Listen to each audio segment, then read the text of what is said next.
Power of the Daleks, the first second Doctor episode, and very sadly a lost episode, but as I'm sure you are aware, it has been animated and distributed for fans like you and me to watch and be able to see this episode like we never could before, but of course that was a while ago. Again, you probably already knew that, so I didn't really know what to expect going into this one.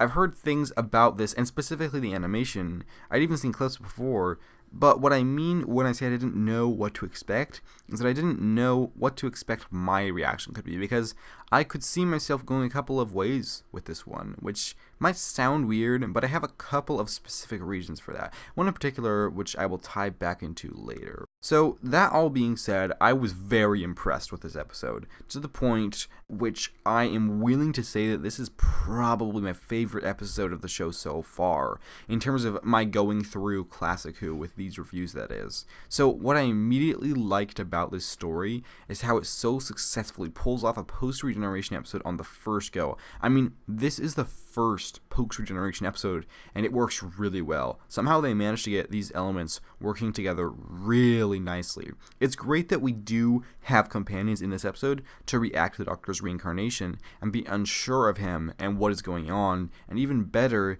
is that the Doctor seems to be unsure. I mean, the way that the Doctor is acting is as strange as I would expect, having more experience with these regenerations than viewers at the time would have had. One thing I really liked was how he referred to the Doctor as another person, not himself, and that was a great little touch. But watching the story, part of me wonders how much of that is just Patrick Troughton playing the second Doctor, and how much is from the regeneration. The fact is, I don't know. I don't have enough experience with this Doctor to know. And that brings me to Patrick Troughton himself. Now, earlier I mentioned that there was a reason I could see myself going either way on this episode, and the main reason for that is the second Doctor. So in terms of my experience with the second Doctor, the full stories that I have seen of him before are in Tomb of the Cybermen and the Five Doctors. That's it. Now, I haven't seen either of those episodes in some time, and by some time I mean several years. And at the time, I remember I didn't enjoy Patrick Troughton as the second Doctor. I mainly recall him being overly grumpy, but again, that was a while ago. So, going into this story, I didn't know if I was going to come away with the same impression as earlier, or whether I was going to get a new perspective on the Doctor.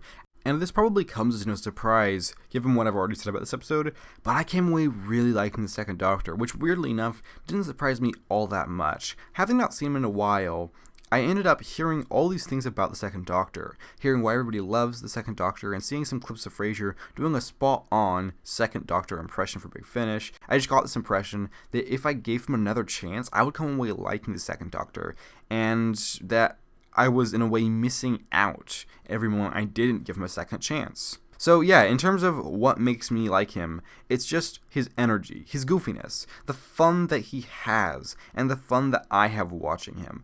I like how well the post-regeneration is handled on the part of Troughton. It just works quite nicely. So yeah, I was happy to enjoy him in this story. Although, of course, because this episode is animated, I wasn't able to witness the physicality of Patrick Troughton, which I will look out for when I get to an episode that isn't lost of his. Speaking of the animation, that's definitely worth talking about. So this is a really interesting part. I mean, the animation doesn't look that great at times, and I can tell how constrained they were with their budget, but honestly, it really didn't bother me. I mean, I pretty quickly was able to just get used to that and accept it for what it was, not dissimilar to the episodes of Classic Who that aren't lost, where the visuals aren't great, but I'm still able to roll with it, and I enjoy the story and enjoy the characters. Not to mention, there were parts of the animation that I actually really did like, specifically the Daleks. They honestly just looked great, and there are a number of shots in this one that just took my breath away. And more than just the aesthetics of the Daleks within this animation, I do also really like their use within the story. I don't want to talk too much about that, just in case some of you haven't seen this episode, but I like how they're utilized within here, and I do like this story and what it's accomplishing, and how it goes about it, and how it manages to be more than just a post-regeneration story, but also manages to be a really good Dalek story as well.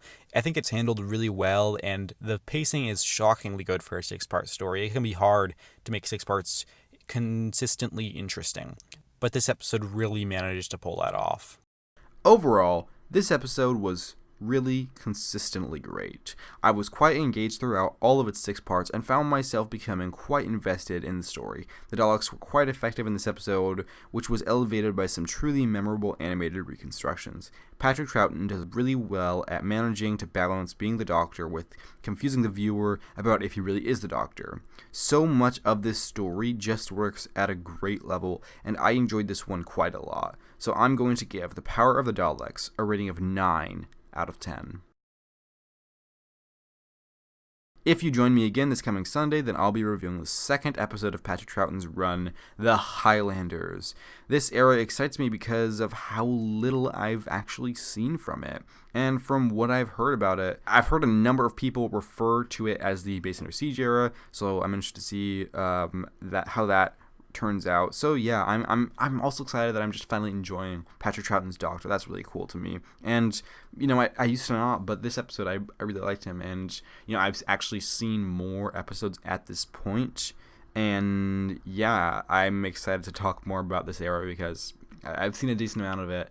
And I've got some stuff to say about Patrick Troughton and the episodes that I've seen. So yeah, if you join me this coming Sunday, then I will be reviewing The Highlanders, which is a missing episode, sadly. But, it is what it is. So anyway, that's going to do it for now, folks. Thank you for watching. Take care, and have a lovely week.